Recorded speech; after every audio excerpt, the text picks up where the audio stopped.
Welcome back, ravers, to track 6 of the House Share album podcast. Is that what we're calling it? I can't remember. It was, we're track 6 now. I mean, that's a long time ago, track 1. Right, well, track 6 is Clubhouse. Now, Clubhouse is one of those tunes on the album which isn't that bad. I think anyone can listen to this and go, yeah, that's all right. It definitely reminds me of the 90s. And there's a funny thing on this. There was a bit of an accident. So in the opening of this tune, you will hear a strange sound. Now, it is a vocal, believe it or not.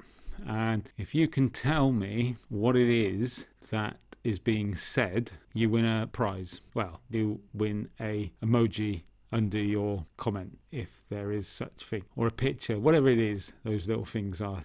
See, finger on the pulse, I know what I'm doing. But yeah, so I was making this track and I accidentally clicked something and it made a strange noise, and I thought, hang on a minute, that sounds weird. I'm going to make that into a kind of beat. So I don't know if it runs all the way through, I can't remember, but it's in there quite a bit. And I'll give you a clue, it's one word. So if you can tell me what the one word is, I will acknowledge it in the comments. So there's a game. So now, not only is this podcast fantastic to listen to, and the music just, sublime, we've now created a game. I mean, it just can't get any better, can it? So, back to Clubhouse. And Clubhouse is a slower beat. So if you are running to this, it may make you slow down a bit because it's a 123 BPM. Now, I haven't really mentioned this, but or maybe I did. I make these tunes. Every time I make a tune, I sit down to make it. My mind is on the dance floor in the 90s. It's thinking about a certain rave place that I went to. I think it is a really strange place. It was mental. It was actually a rave. I do think you paid for it. It was in a place called outside Hay-on-Wye. I think it was. This is like mental in the sticks, and it's a hotel. I think it was called Cliro Court. I think it's Cliro Court outside Hay-on-Wye. Anyway, back in the day, it was a bit of a run-down place. I'm going to say I might be doing it a disservice, but some promoters used to take it over. I think they booked the whole place, and it's hard for me to remember because you only saw it in the dark. And I think it has some kind of connection to a Sherlock Holmes story. I think Hound of the Baskervilles, if I remember, something to do with that. Maybe the house, the building was inspiration for it or something. Anyway, but it was in the middle of bloody nowhere. It took hours to get to. And I think the promoters were naughty but nice. I think I've got a membership card for them somewhere, I think. Anyway, they used to take over this thing, and I think this went on a number of times, and it got bigger and bigger, and must have been in the early 90s, because it had multiple rooms, as I remember. It was like, so they took over the whole place, and you had a big main room, and I think you had a chill out room, and eventually, I don't know if it was another one or there was a bar area, but you could wander around in it, as I remember. And I think they even started having like mini fun fairs at the back. Not my thing. But yeah, it was. Anyway, I'm pretty confident that's what comes back to me. It was the first time that I ever really saw. I walked in through, so it was a big hall with a stage at one end, if you can, to help you picture it. And the DJs were up on the stage and big stacks of speakers. And then there was a big hall with everyone dancing. And in those days, you had like a strobe and smoke. If you don't know what a strobe is, it's like a flashing bright white light that flashes at really quick speed, and it makes it look like everyone's freezing for a split second when the light comes on and goes off. Light goes on and comes off, and it just does that really, really fast. And so when someone's dancing, it looks like they're dancing in stop motion. So you've got this. And back then as well, there was a big thing about having lasers. They were a waste of bloody time, in my opinion. A green laser beam, invariably they never bloody worked, and who cares? You weren't going there for that. You were going for the mood, the vibe, and the music. Anyway, so they'd have the smoke going on. Anyway, I remember walking in at the back I seem, just as Rosella's Everybody's Free came on, and I think it was brand new at the time. And you see this sort of thing in movies or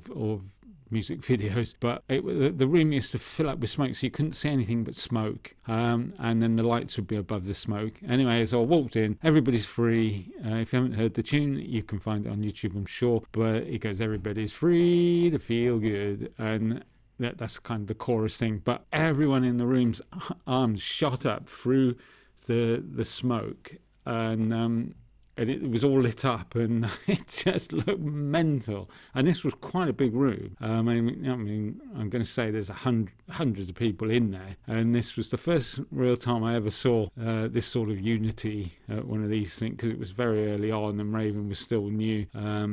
As I say, we were doing all sorts of music events back then. Glastonbury, I mean, I can't even remember how many times when I first went to Glastonbury, there weren't even any fences. I think we were there for the second pyramid stage, and just before it burnt down. So the first time we went was the not the very original pyramid stage, but the second one they built, the second wooden one. It was quite got burnt down. I mean, there's a few of those stages got burnt down over the years, so I remember. But anyway, I digress. So I always think of that dance floor, that moment in that place where everyone was moving at the same time, the floor was moving up and down, and it just caught me. I don't know why. Who knows why?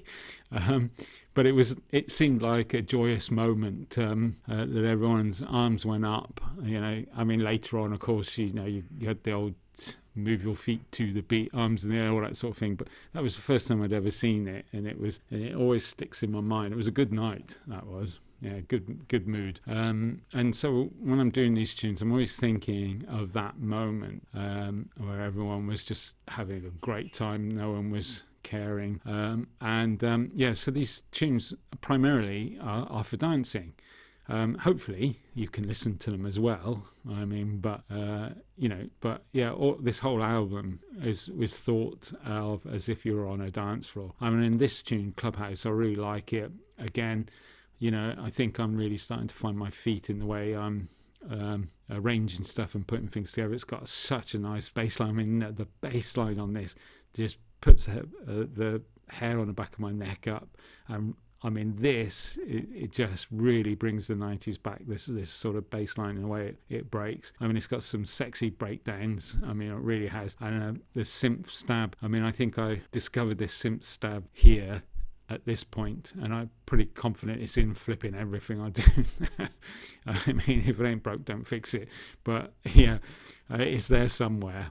This syncopated offbeat stab is just really of its time, I think. So that's there, and I think you'll notice that in everything else. I mean, I don't know yet. I mean, we'll have to see, because as I said, I did this before, but I just before doing this, I played a little bit of it, and I thought, oh gosh, there's that, and that's the first time it came in. But so this one, I think if you're an old raver, you're gonna hear this and it's gonna take you right back to that dance floor. And if you're new to this and you've heard old tunes before, I think you're going to recognise something from it. I mean, I think this one's made up of three bass lines, maybe four bass lines, or bass sounds, playing off each other, it's simple, which again harps back to those early days of rave. Because I mean, when you go back to the 80s now, the sound wasn't as sophisticated as you might find music now, because it was a lot harder. A lot of these guys doing this didn't have the equipment. They weren't booking studios to do this. They had like bits of kit that they borrowed and stole from places, and to make the tunes that we hear. And so they were it's a lot more raw and less engineered than the music you hear nowadays. I mean, and that's, I think, part of it. I mean, it's almost like the house music or the dance music back then, compared to what we're getting now, is almost like punk undertones in the way that it's not so coiffured, not so well groomed, as it were, if you can say that now.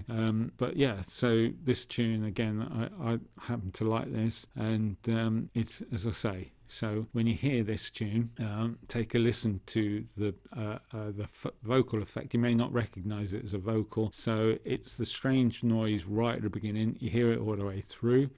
If you can work out what the word is that's been said, leave that in the comments, and I'll be interested to see if you can figure that out. And and let me know if this one brings back any of the memories for you if you were there in the 90s. As I said, I mean, I'm trying to do that with this whole album, is to provoke that, but some of the tunes I also have been looking forward. So, looking at some of the new genres, in the hope that Peggy might come and see this and might want to play one of these out on one of her sets. You never know. We probably all know that's not going to happen. But anyway, I think Peggy would like this one. And she's a DJ, by the way. At time of making this, I think she's the world's top house DJ. Peggy Guru, I think it is. Anyway, so not wanting to drag on, because we're at track 6, and to get this far, I think we're doing really well. So we'll listen to Clubhouse, and then if you join me for Townhouse. And now, if you're getting a vibe of the house puns here, and you're thinking, well, by all means, leave in the comments a name for some of these tunes, because really I chose the names because I'm not good at picking names, and I thought this was funny to have every track having a house pun in it, because a house track. I'm sure other people have done this before, but again, I'm just doing this for fun. But if you can think of a better name, that's great. Leave it in the comment, and if it's any good, I know I'm leaving myself open for all kinds of rude things, but bear in mind that some kids might see this, so make them as rude as you can, and that would be good. Anyway, let's listen to Clubhouse. Oh, and the next one will be track 7, and that's Townhouse.